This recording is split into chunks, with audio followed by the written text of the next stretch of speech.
Bonjour, je vais voir dans cette vidéo formation comment utiliser les différentes options de zoom proposées par le logiciel Numbers. Alors actuellement je suis sur un document comportant un tableau avec des données et je souhaiterais donc effectuer un zoom sur telle ou telle partie de ce tableau.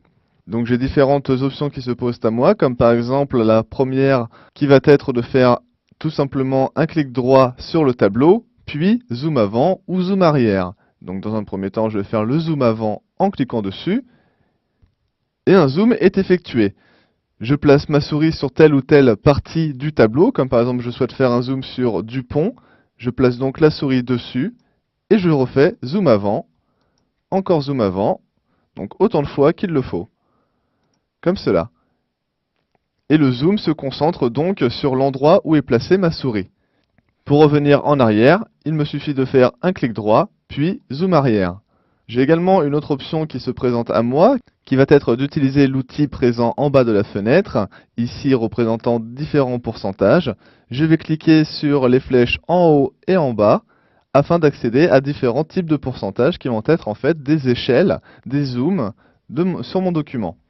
Donc pour revenir à la normale, je vais cliquer par exemple sur 100%, mais j'ai également la possibilité de mettre mon document en tout petit, par exemple en choisissant une valeur comme 50%, ou en le mettant en plus gros, comme par exemple 200%.